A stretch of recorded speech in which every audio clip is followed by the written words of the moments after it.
Раздзел 16. Яны ішлі рука да рукі. Нічога не змянілася. Толькі хлопчык увесь час пытаў, а стары ўвесь час адказваў тым самым стрыманым тонам. Нават мова была тая самая, французская. Толькі цяпер князь часцей ужываў мужыцкія словы, ужываў, не націскаючы на акцэнт, не агрубляючы іх, спакойна і натуральна. Конюхі, калі стары і малады адыходзілі ад стайні, збянтэжыліся. Не было ніякага загаду аб тромбе. А тромб, быццам баючыся астацца адзін, пайшоў асцярожна за хлопцам, касавурачыся вачыма на людзей. І тады стары павярнуўся. Каня у стайню, суха кінуў ён. Падвойную долю аўса і фунт цукру штодзённа, пакуль жыве. І гэта быў тон, ад якога ва ўсіх кроў зледзянела ў жылах. Хаця вежа ніколі не біў людзей і другім забараняў. Крычыць цэлы дзень і б'ецца толькі той, хто не варты ўлады. Такіх ад улады паганай мятлой трэба гнаць. Дарэчы, сказаў князь суха, я не супраць пакаштаваць качыны. Загадай, каб засмажылі ў іспанскай падліве з гваздзікай. Усе здзівіліся. Князь цярпець не мог ні качынага мяса, ні гваздзікі. Ён любіў з дзічыны толькі кулікоў, ды і тое пад мясцовай поліўкай. Усё было па-ранейшаму. Толькі нянавісць хлопца знікла, даўшы месца насцярожанасці. Ён не разумеў гэтага чалавека. А князь ішоў і, не заўважаючы хлопцавага настрою, гаварыў: «Любіш коней? Гэта добра. Што, бацька ўсё са сваёй вінакурняй? Ага. Хваліў, кажаш, сваю гаспадарку? Дарэмна. Пагібель гэтыя бровары, вось што». Яму было, здаецца, ўсё адно, слухае яго малы субяседнік ці не, гаворыць нешта ці не. Ён гаварыў, як звычайна гадзінамі гаварыў з новым канём, які павінен быў вывозіць асабіста яго. Там стайні і мой гіпадром. Праз 2 тыдні мамелюк твайго бацькі прыйдзе другі за маім ахілам. За гіпадромам цягнуліся аранжарэі.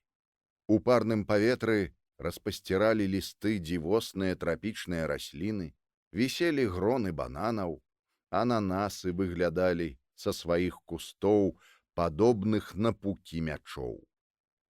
А за аранжарэямі прахалодны, як пасля лазні вецер, абвяваў твар, квітнелі ружы, цягнуліся далей сады.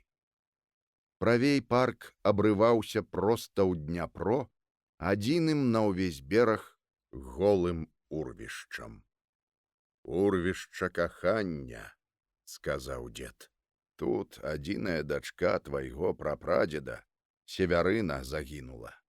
Жаніх пайшоў з другімі маладымі людзьмі турэцкія берагі рабаваць. Быў такі звычай. Ды і загінуў недзе ля берагоў Анатоліі. 5 год чакала, не верыла. А потым прыйшла сюды і... Не шанцуе, брат, нам з жанчынамі. Ніколі не шанцавала. Народ мы верны, гарачы, а жонкі нашы пакутніцы, ціхія». Ішлі тым самым запушчаным паркам, дзе толькі рэдкія статуі часам нагадвалі, што гэта парк. «Так заўсёды робяць сапраўдныя мастакі», — казаў стары князь. «Малююць нешта, пераконваюць цябе ў тым, што гэта натуральна, як жыццё, нават больш натуральна. А потым, затачаўшы ўсё так, што нітак не відаць, возьмуць, ды пакажуць язык. А ты паверыў, а я гэта назнарок. Хочаш ведаць як? Тут, брат, складаны рэцэптус. Нос узяў ад сябра, вочы ад каханай. Яна на рымскім рынку кветкамі гандлявала. А тут фунт захаплення ды 2 фунты іроніі, каб захапленню паверыў. Глянуў на засяроджанага ўнука. Вось каб, скажам, нас не было, а проста нейкі лайдак нас выдумаў. Як гэта нас не было? Здзівіўся Алесь. Але ж мы ёсць? Ну, а каб не было? Каб ён нас проста апісваў. Ён бы, напэўна, узяў вочы свайго прадзеда, гісторыю жыцця сваёй бабкі, сварку з бацькам, ды ўсё гэта і зліў у адно. Ды прыбавіў бы яшчэ, што ўнук дзьмуўся на дзеда і маўчаў, як мыш пад венікам, а дзед пнуўся б, як ніколі ў жыцці. Лухту б напісаў няпраўду. Бо нас такіх не было. Ды яшчэ, каб паверылі ў гора ўнука, сказаў бы, што ён забыў абцерці далоні ад бруду. Абатры. І што ў дзеда на каленях было пілавінне. Стары абмахнуў калені хустачкай. А можа, і не выдумваў бы. Можа, бачыў бы нас такімі, як мы былі, таму што па духу або па крыві быў бы родным нам, бачыў тыя ж світанні, тыя ж зарніцы над ракой, жыў бы ў тых самых месцах, быў шчаслівы і няшчасны, як мы, а таму насіў бы ў душы ўсіх нас, якія мы ёсць, добрыя ці дрэнныя, ваўкі ці агнцы, і ўсіх бы разумеў, і ўсім бы дараваў. Бо мы людзі, смяротныя. І таму нам трэба разумець адзін аднаго. Развёў рукамі. Ды толькі не апіша. Нічога незвычайнага ў нашым жыцці няма. Нараджаемся ў пакутах, як ён, як усе, губляем самае дарагое, не разумеем адзін аднаго, мучымся, кахаем з болем, пакутуем з горкім шчасцем і паміраем, як ветер, як травы і аблокі. І так гады, стагоддзі. Каралёў нашчадкі пачынаюць блытаць, а мы, людзі, разумеем тых, што былі, і тых, што будуць. Алея вяла паўз вялікі стаў, на востраве, сярод якога ўзвышаўся чырвоны маўрытанскі замак.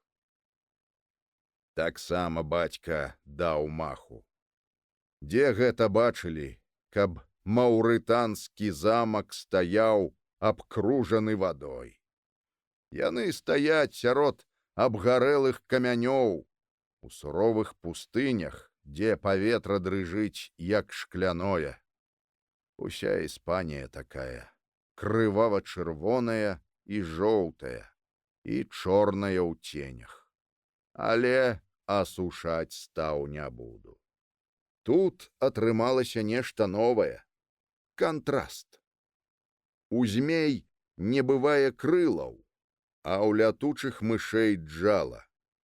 Але нехта змяшае смела тое і гэта, і з агідных стварэнняў получаецца пачвара, застрашлівая, але не пазбаўленая і некаторай прыгажосці.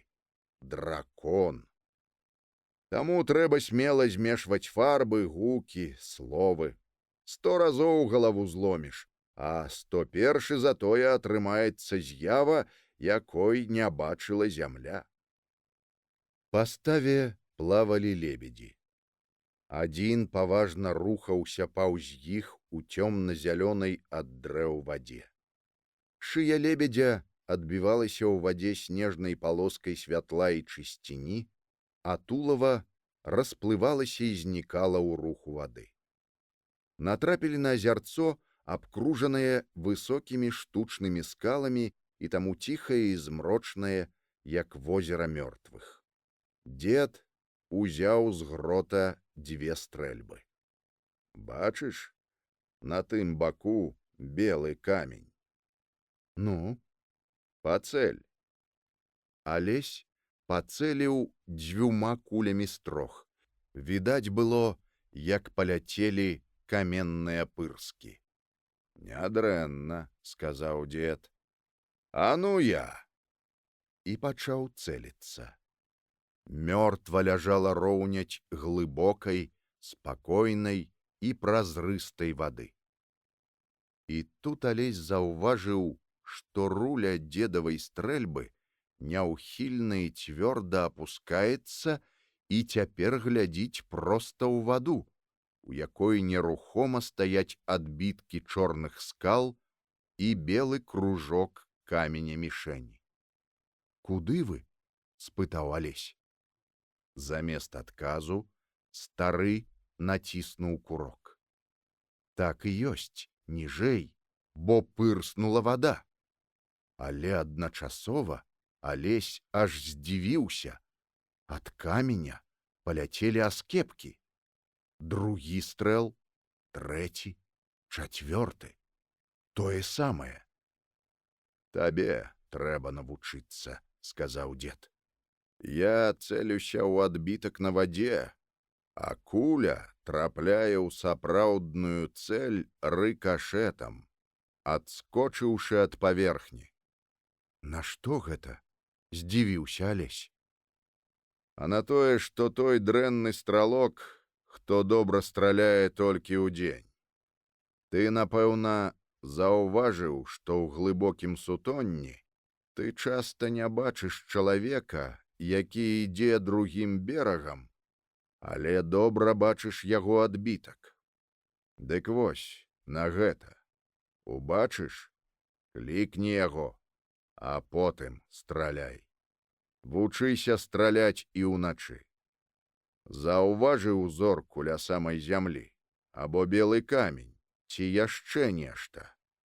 І як толькі цень закрые іх, гукні і націскай на курок. Гэта што ж, з засады? Мы людзі ваяўнічыя, калі нас бязвінна зачэпяць. І нас нямнога.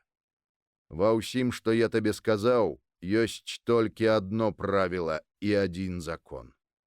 Правіла ужываць начныя стрэлы, калі на цябе драпежна напалі моцныя ворагі. Калі супраць аднаго цябе іх 3 і болей. Калі яны забылі аб гонары роўнай сутычкі. Калі яны хочуць подла ўзяць колькасцю. Калі яны напалі на цябе мірнага, яны тым самым вызвалілі ад правіл сумленнай бітвы і цябе, і не маюць падстаў спадзявацца на тваю літасць. Ля возера цягнуліся каналы. Безліч каналаў, канаў і проста канавак. Часам тваністых, часам зарослых лілеямі, часам чыстых. Гарбатыя каменныя мосцікі там і сям віселі над імі. Сонечныя адбіткі рабаціння змяіліся, беглі знутры у зялёнай паўцемры па арках мастоў. Быццам залатая сетка вычварна дрыжэла на камянях арак. І над усім гэтым вісеў зялёны паўзмрок. У невялікі разрыў лістоты Алесь убачыў над паркам і вышэй за ўсё вакол узгорак з голай верхавінай, а на ім нешта ружова-аранжавае, узнесенае проста ў неба сваімі каланадамі. «Храм сонца», — сказаў дзед. «Ён даўжэй за ўсё наваколле бачыць сонца. Першым сустракае, апошні праводзіць. Там, пад дахам, срэбныя трубы. Калі сонца пачынае іх награваць, яны спяваюць радасна. Калі ж робіцца халадней, сумна. Гэта будзеш берагчы больш за ўсё. Цяпер такога не могуць. А там, за храмам сонца, зусім дзікі парк. З яго выцякае рака, яна ўпадае ў Дняпро, і назва ёй Жараліца. У парку цэлы схіл грады точыцца крыніцамі, і там, ля вытокаў, у моху, у празрыстай вадзе стаіць адзіная пабудова — храм Богу вод. Там адна з вялікіх нашых каштоўнасцей — бронзавы антычны Нептун, а вакол яго трытоны. І самая моцная крыніца свідруе з-пад іхніх ног. Але туды мы не пойдзем. Там магіла майго лепшага каня. Звалі яго Эол. Конь — радасць. Конь, без якога нельга жыць. Жыццё, разумееш, пустое, калі няма такога коня. Пасля вайны з французам па наваколлі пачаўся разбой. Часам і забівалі. Хадзіў такі атаман, прайдзі свет. Свістаў, як салавей-разбойнік, ды па галоўках людзей палузваў. Усе ездзілі не менш, чым у 6. Толькі я заўсёды адзін і часцей за ўсё без зброі. Мне, ці бачыш, тады абрыдла жыць.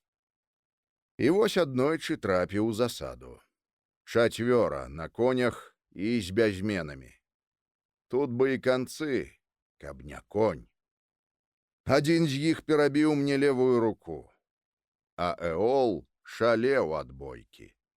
Ён быў грудасты конь, і вось грудзьмі збіў аднаго конніка.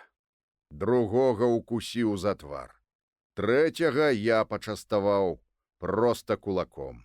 Тут бы і ўцякаць, бо з лесу пачуўся свіст, скакалі на дапамогу. Але Эол схапіў зубамі і пачаў сцягваць 4. Тады і я вырашыў, чаго яго кідаць. Дапамог каню, сцягнуў 4, ускінуў правай рукой на сядло і прыўдаў да маёнтка, аж пыл закурэў. І што ж ты з ім зрабіў? Паліцыі аддаў? Я? Здзівіўся вежа. Ну не. Проста збіў на горкі яблык і аддаў у людскую, каб жэрці далі. Што яны? Вінаваты? Людзі галодныя, стомленыя.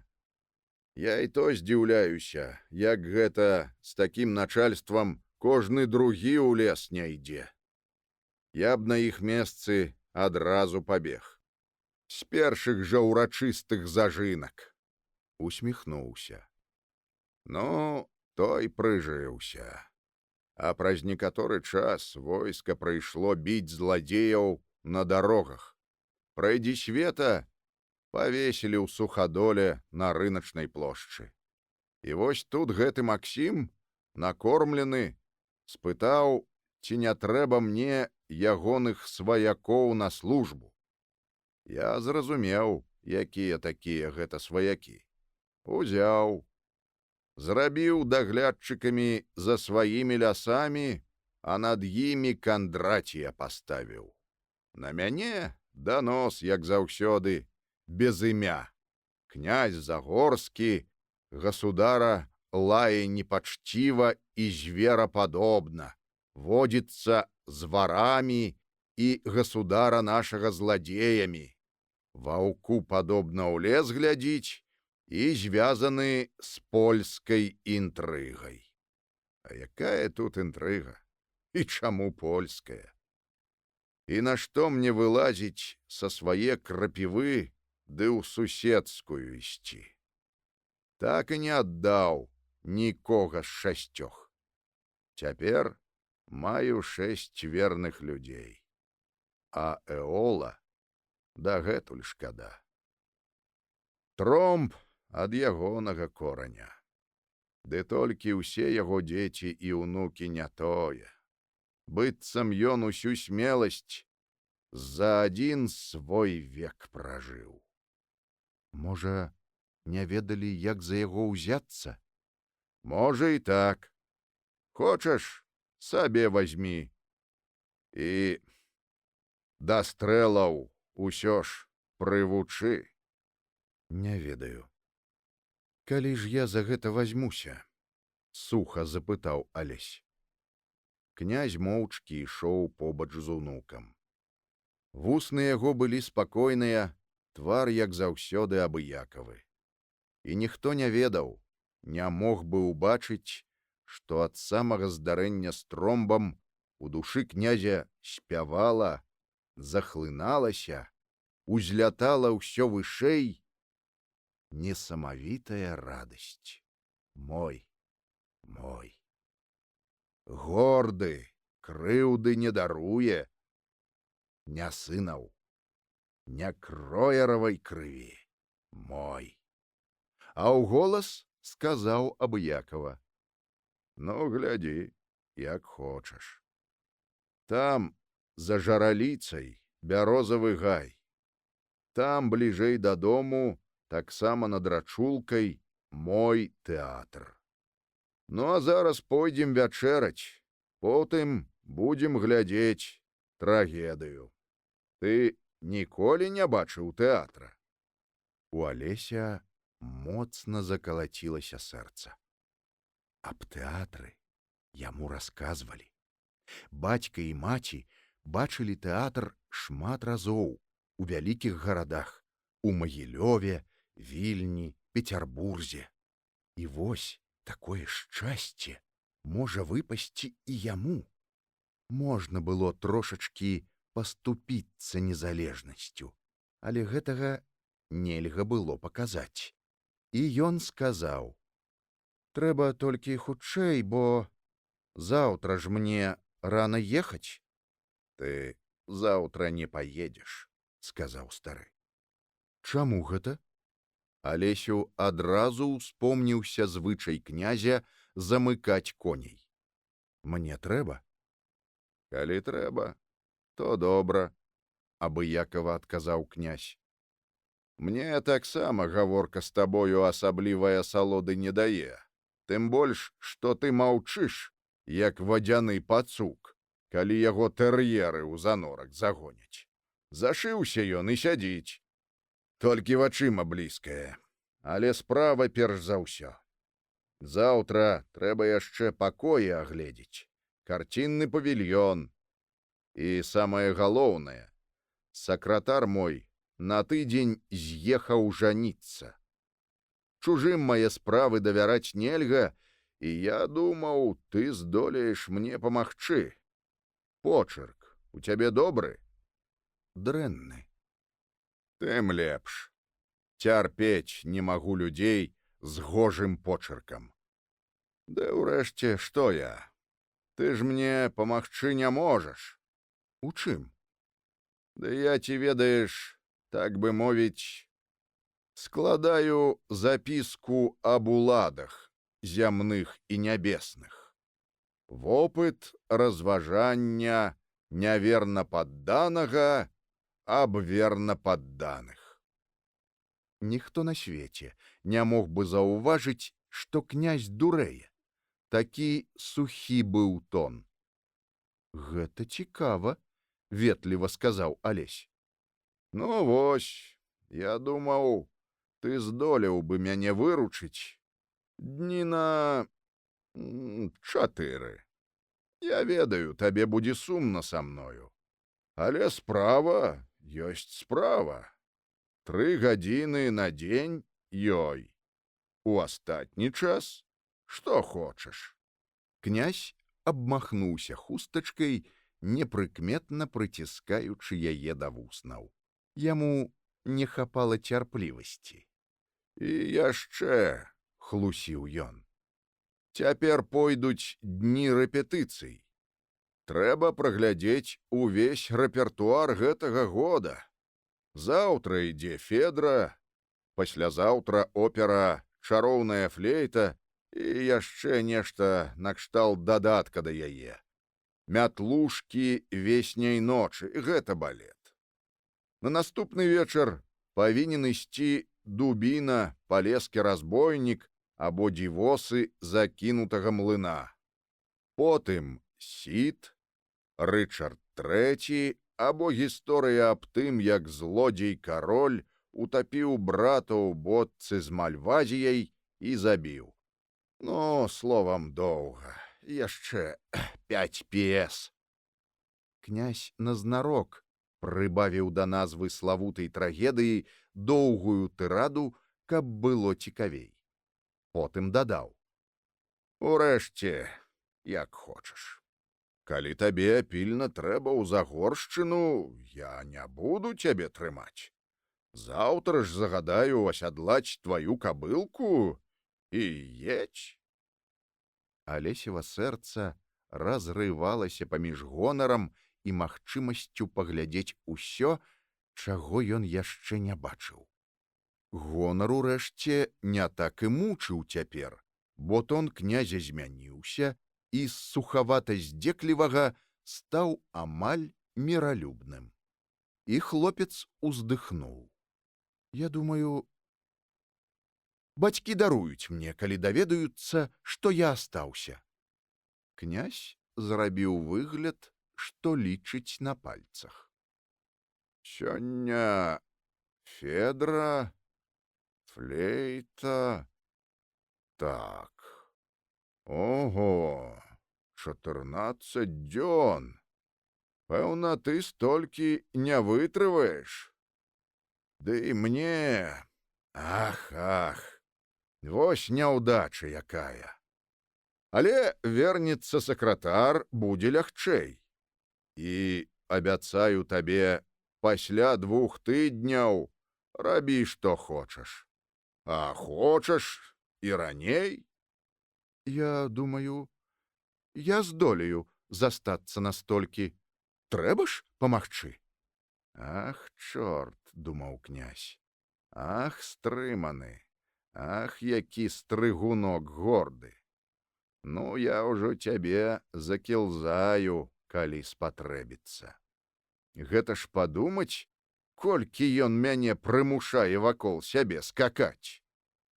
А ўголас сказаў абыякава: «Вось і добра. Значыць, сакратар можа не спяшацца. Прыемны такі чалавек, хорошага роду».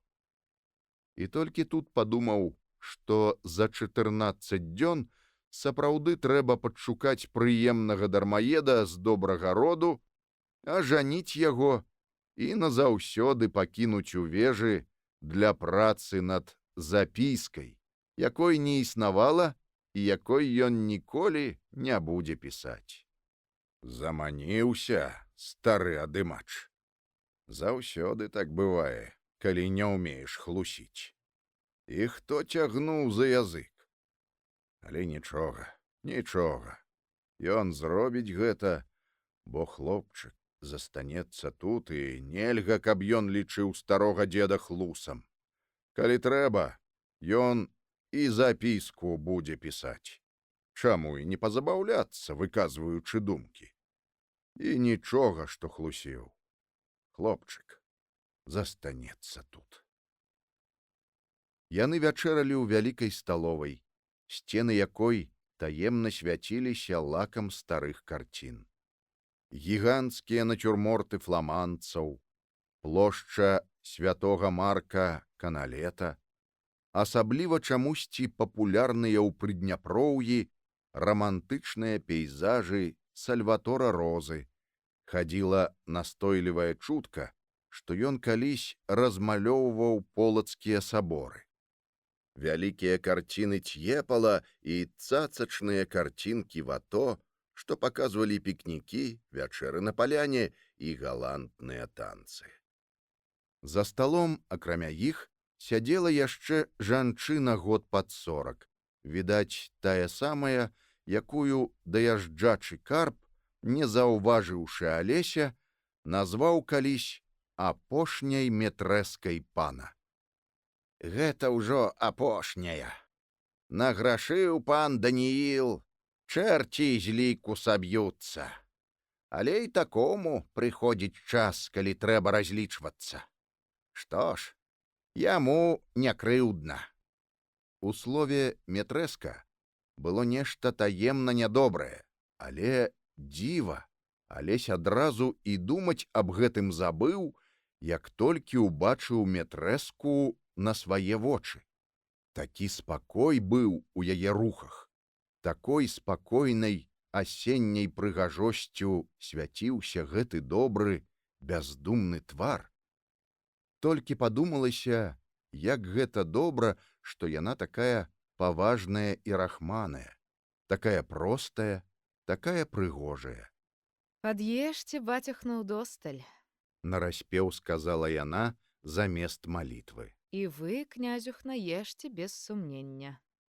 Яна трошкі засаромілася, звяртаючыся да Алеся, а той адразу адчуў сябе з ёю лёгка і добра, і каб аддзячыць за тое, што з ёю не так, як з дзедам, сказаў: «Я папрашу матулю, каб яна падзялілася з вамі карункамі. Ёй нядаўна даслалі. Такія блакітныя карункі. Вельмі пасавалі б да вашай сукенкі».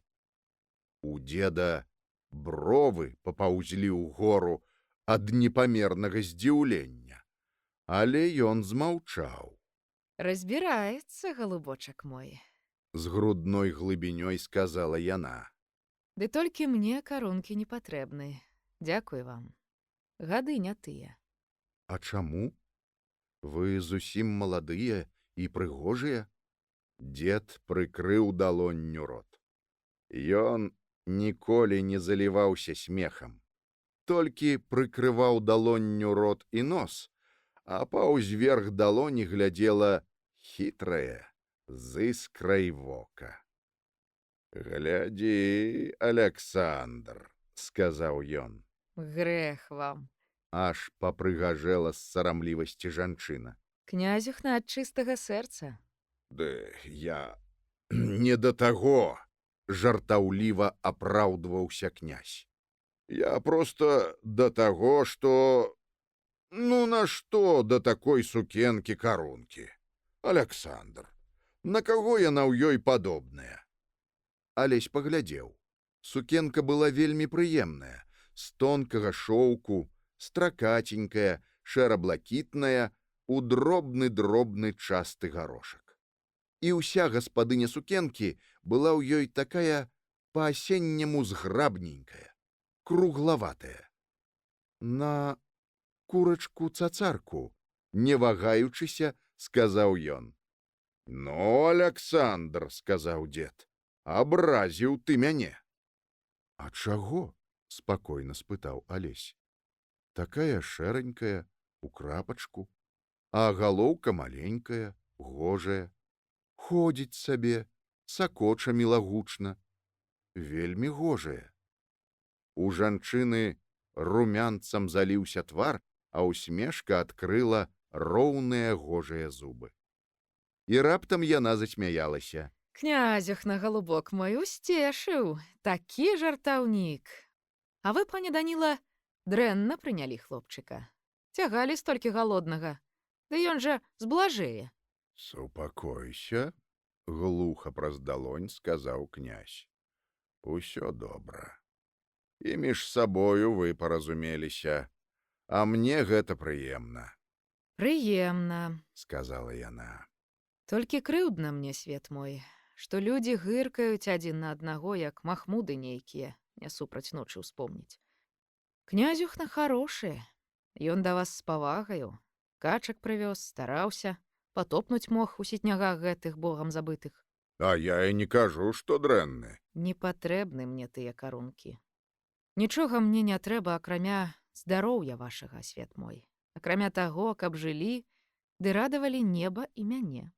«Ну, небо ўжо ад мяне радасць», Радасць. — проста сказала яна. У кім жыцця больш, ад таго і радасць.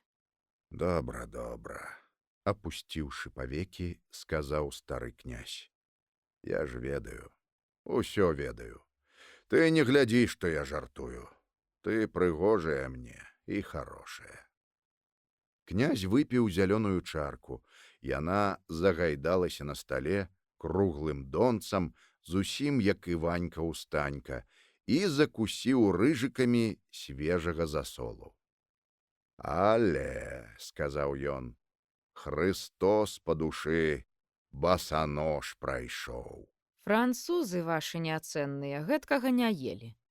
Ні русы гэты, ні вальтэрый багамерскі, ні Дзяніска дыдыкала. А што? Хрыстос і ёсць Хрыстос. Пэўна, і ён не ўзяў быў грэх. Еш, князюхна, еш, хлопчык. Алеся забаўляла нязлосная пікіроўка. Чуеш, Еўфрасіння Глебавічна, сказаў князь, мы сёння ў тэатр ідём, да дзяўчат. Скоса глядзеў хітрым вокам. То і добра. З усмешкай сказала яна.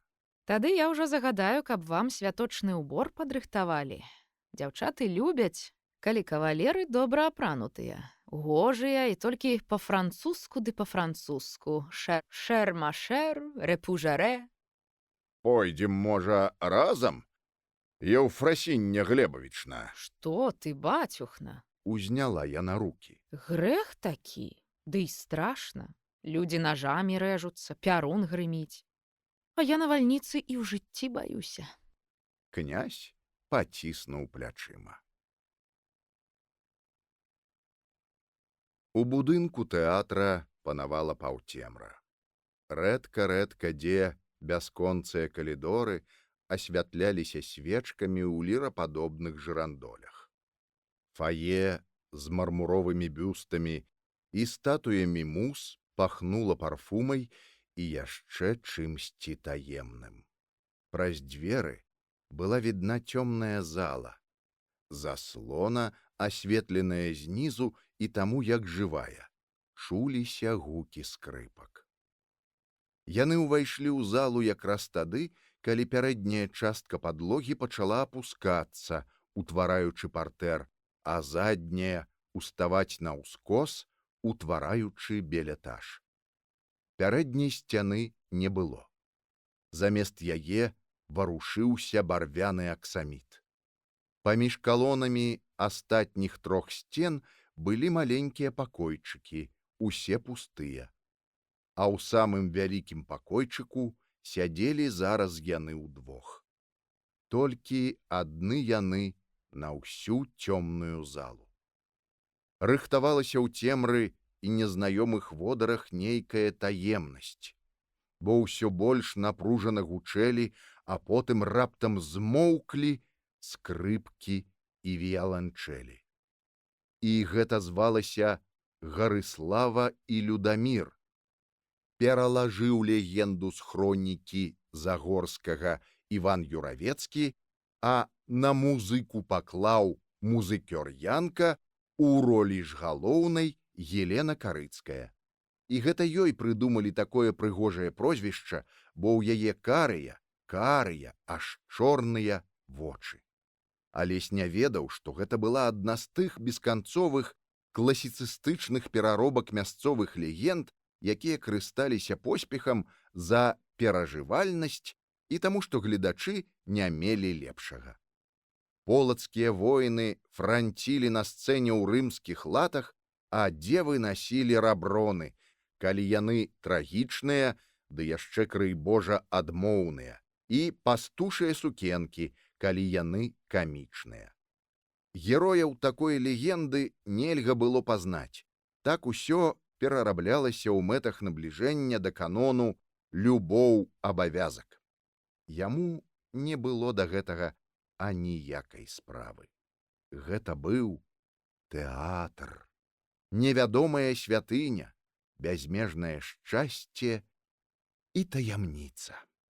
Узнялася заслона. За ёю ляжаў старажытны магілёў з храмамі і каланадамі. І гэта цягнулася метраў на 50, такой глыбіні была сцэна.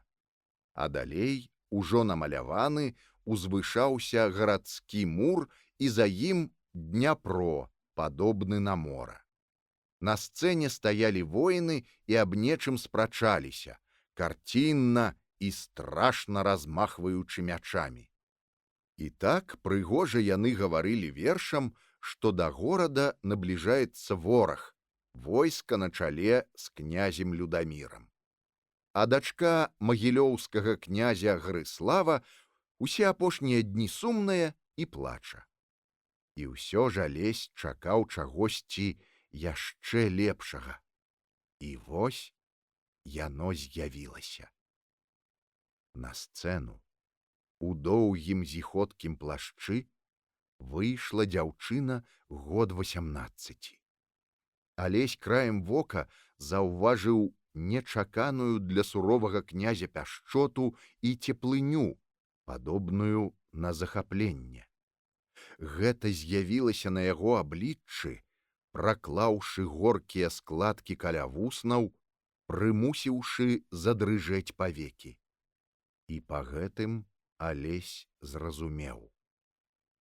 Тое, галоўнае.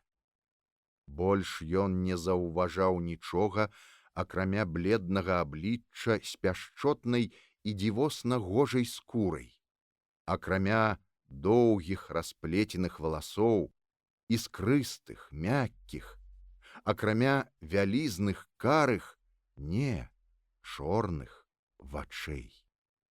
Яны былі большыя, чым ва ўсіх людзей на зямлі.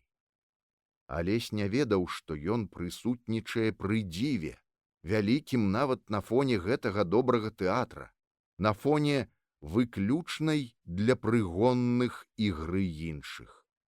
Ён проста адчуў, як ад першых гукаў яе голасу мурашкі прабеглі па спіне. А ноч ідзе, і коцяцца сузор'і, як безліч караблёў у цёмным моры, чужынскіх караблёў. Ах, бачу, бачу я. Яна плыве сюды, пагібель ужо мая. Няроўныя, то добрыя, то жахліва бяздарныя словы, гэта не мела ўжо значэння. Яны былі з яе вуснаў, і гэтая дзяўчына ў сваім зіходкім плашчы была вышэйшая за ўсіх астатніх. І нельга было адарваць ад яе вачэй. І мора здраднае. О, гора мне да краю ветразямі абрастае. З'явіўся флот. Барвяна сцягі рэюць, блішчаць гарматы, дзіды бранзавеюць. Заломленыя рукі былі як сцябліны кветак і як увасоблены адчай. Ах, як у бедным сэрцы мне звязаць, і горад свой любіць, і ворага кахаць. Ён з'явіцца ў зіходкіх страшных латах, у барвяна-пёрым шлеме і крылатым.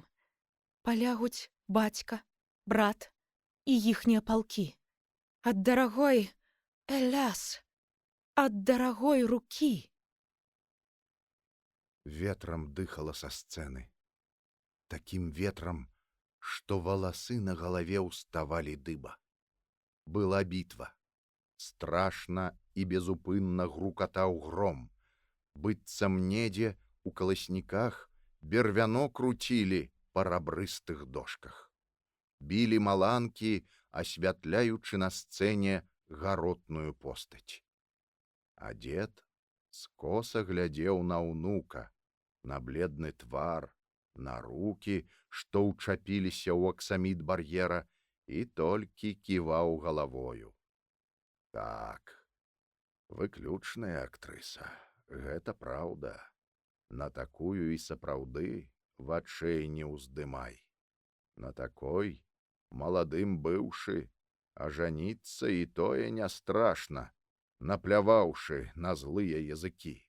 Але гэтыя вочы, гэта ўжо занадта. як на ікону глядіць, чарцяня. Білі грымоты, а за мурамі ішла бітва.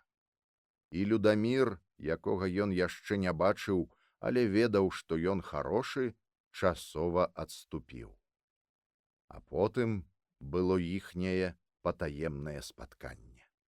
А потым звіваўся, як чарвяк, расказваючы аб здрадзе, і шыпеў, як змей, перад магілёўскім князем агідны дружыннік Шчур. Вочы б на яго не глядзелі. Яе плечы, танюткія і вартыя жалю, апускаліся, апускаліся. Плечы, на якія кожнае агіднае, як слімак, слова падала і паўзло, і згінала, як цяжар. У цёмнай зале нечакана звонка, перарывіста ад крыўды і абурэння, выбухнуў дзіцячы голас. «Як жа табе не сорамна? Дрэнны ты, злы чалавек!» Акцёры страпянуліся. І тут яна забылася і глянула на яго. Князь з прыкрасці крэкнуў, вырашыў адзначыць гэты недахоп. «Яна паглядзела на мяне», — шэптам сказаў Алесь. «Паглядзела». І князь вырашыў, што не зробіць заўвагі. А на сцэне была вязніца, такая цёмная. Здалёку не відаць, але, напэўна, муры ў бліскучых палосках ад слімакоў, як у вінным склепе ў Загоршчыне. За што ж гэта? Такую маладую і гожую. Яна ж паглядзела на яго. Крык Алеся, здавалася, прымусіў яе граць яшчэ лепей. У рысах аблічча быў смяротны боль, а голас зрываўся і нясцерпна сціскала сэрца. О, рабства страшнае! О, лёс мой люты! Гарчэй за смерць кайданныя пакуты! Згасай, згасай у клетцы залатой, нікому не патрэбнай сіратой!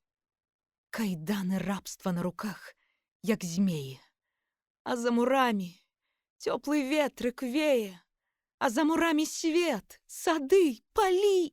Голас яе ўпаў, і тут стары князь адчуў, як затрэслася ад рыдання ў цельца побач з ім.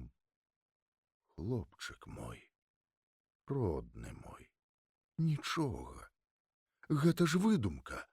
Хочаш, яна прыйдзе і суцешыць цябе? Не, не». І невядома было, ці ён не хоча, каб яго суцяшалі, ці проста не верыць, што гэта выдумка. І ў абодвух не стала прычыны прыкідвацца і нешта хаваць. Быццам, знайшоўшы ў дзедзе апошнюю абарону ад таго, што насоўвалася на яго са сцэны, хлопчык цалаваў ягоныя рукі. «Яны ж не загінуць, праўда?» «На жаль, яны загінуць, мілы. Добрыя гінуць. Бедныя. За што? Хочаш, загадаю, каб не загінулі?» «Не, я ведаю, ты ўсё можаш. Ты і гэта зрабіў. Не, не, няхай так, як было». Высакародны Людамір, даведаўшыся аб пакутах каханай, з'явіўся ў горад, пакінуўшы флот, каб вызваліць яе або падзяліць яе лёс.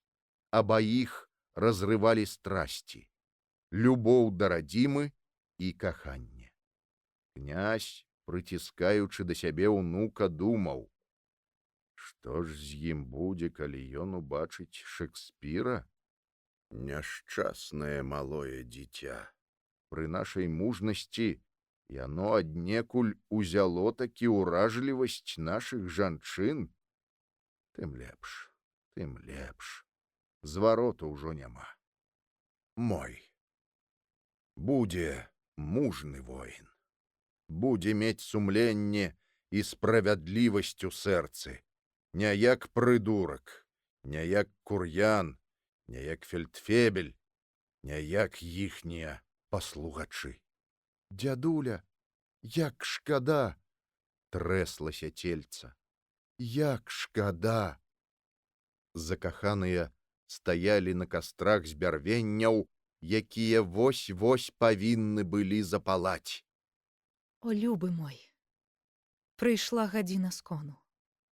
Цалуй мяне, пакуль агонь чырвоны нас не пачне да смерці цалаваць. Мой муж, мой брат, душа моя жыва. Агонь, агонь кахання нас уносіць туды, дзе шчасце і святло нябёсаў, дзе любых не разлучыць змрок і зло, дзе панствуе святло, дзе панствуе святло. Зыркія языкі полымя ахапілі яе, а над полымем ззялі яе вочы. Яны былі большыя, чым ва ўсіх людзей на зямлі. Дзед сам занёс яго ў пакой побач са сваім. Сам разам з Глебавічнай распрануў яго. Потым адаслаў падругу, паклаў яго ў ложак, падаткнуў з усіх бакоў коўдру. Чаго ты хочаш? Нічога. Доўгі ўздых.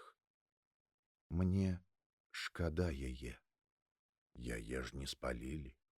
Яна тут. Хочаш паглядзець? Прайдзі калідорам, потым пераходам над аркай, а там узыдзі на антрэсолі. Там яе пакоі. Ну, не трэба.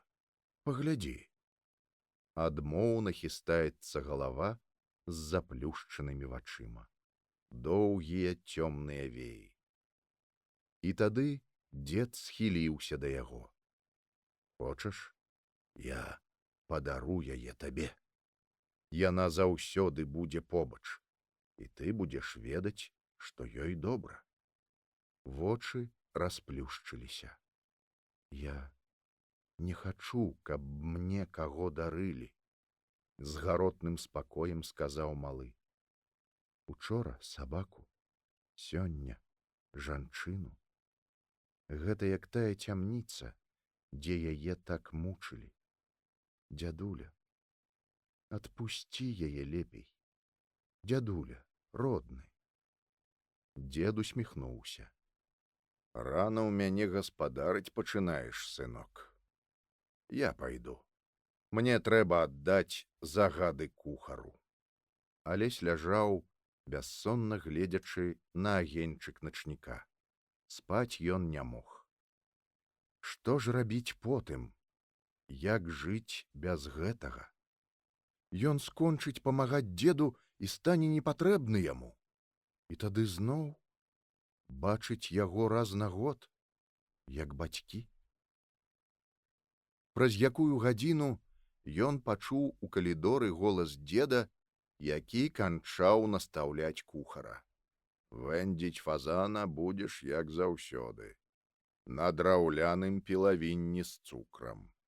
І каб птушкі не дакраналіся адна да адной, а індыка, перш чым рэзаць, напаі п'яным, за паўгадзіны улі ў рот лыжку гарэлкі. Мяса будзе смачнейшае. Дзверы ў спальню адчыніліся. Дзед зайшоў і сеў каля ложка. Не спіш? — спытаў ён. Не-а. Усё мучышся. Дзед маўчаў, і цень ад яго галавы схіляўся ўсё ніжэй. Хочаш астацца са мной? А бацькі? Ну, прыязджаць, калі захочаш. Хачу. Ну вось. А я стаў лянівы на дабро. Усё думаеш, можа, другім разам, а гэтага нельга. За гадзіну я абдумаў. На ўсіх актораў запавет, што яны будуць вольныя пасля маёй смерці. А ёй вось ён. І дзед паказаў жаўтаваты аркуш паперы. Заўтра Яна можа ісці, куды хоча. Яна можа? Тут сказано «хоча», няхай ідзе. Хоча, няхай астаецца ў маім тэатры. Грае ўжо як вольная, за пенсію. А пенсія?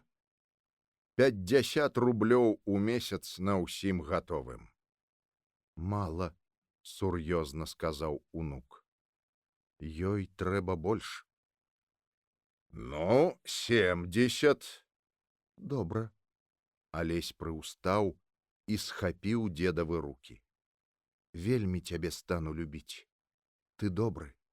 Лухта, сказаў дзед.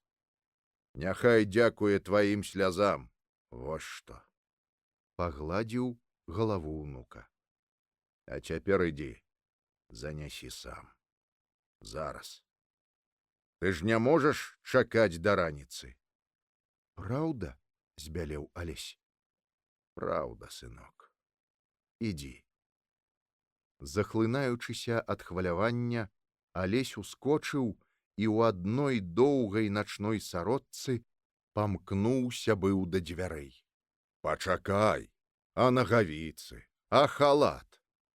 Нацягваючы ўсё гэта, хлапчына захлынаўся словамі. Дзядуля, дзядуля. Ідзі ўжо, ідзі. Ён ляцеў начным калідорам, аж рэха лунала. Кінуўся ў дзверы і пабег пераходам над аркай. Загрукаталі вінтавыя сходы на антрэсолі.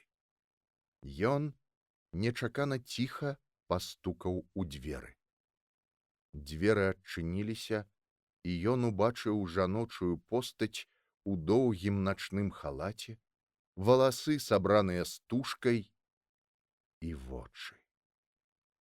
У гэтых вачах і цяпер жыў сум, але, убачыўшы яго, яны трошкі пацяплелі. Маленькі Ян Каралевіч, заходзьце, сказала яна. Ён нясмела пераступіў парог. Простенькі туалетны столік, 2 свечкі на ім, разгорнутая кніга на крэсле. сядайце. Усё было звычайнае. І ўсё ж за гэтым пакоем ён бачыў вязніцу і полымя вогнішча. Вы так пашкадавалі мяне? Спытала яна. Я паверыў, сказаў ён. І я ж не мог, каб з вас здзекаваліся. Чаму? Калі людзі кахаюць, яны павінны быць разам. І вы такая хорошая, а тут вас у агонь. Каго кахаю? Хацела спытаць яна, але тут успомніла, што для яго ўсё, што адбывалася на сцэне, было жыццём. Паверылі ў дзіва? Паверыў. Дзівы ж не заўсёды збываюцца. Павінны заўсёды. І ён, пачырванеўшы, працягнуў ёй скрутак паперы. Што гэта? Прачытайце. І не бойцеся турмы. Я вас абараню. Яна з усмешкай паглядзела на яго, такога наіўнага ў сваёй веры. Што мог зрабіць ён? Але ён глядзеў так, што яна разгарнула скрутак і з той самай памяркоўнай усмешкай пачала чытаць. Усмешка знікла. Страшна бледная, яна глядзела на яго вачыма, больш за якія не было на зямлі. Гэта праўда? Гэта праўда. Стары пан піша, што ён вызваляе мяне па вашым жаданні. Калі ён піша так, значыць, ён добры да мяне. І тут ён убачыў яе вочы. Што гэта было, ён не ведаў, але гэта былі зусім другія вочы. Не тыя, што вось толькі, не тыя, што на сцэне. Маўчанне панавала ў пакоі, а за паўкруглым акном ляжала глыбокая ноч. Дзякую вам. Я гэтага ніколі не забуду. Ніколі не забуду. Гэта было непатрэбна. І ён, адчуваючы, што слёзы вось-вось зноў пырснуць з вачэй ад захаплення і шкадобы, павярнуўся і кінуўся з пакоя.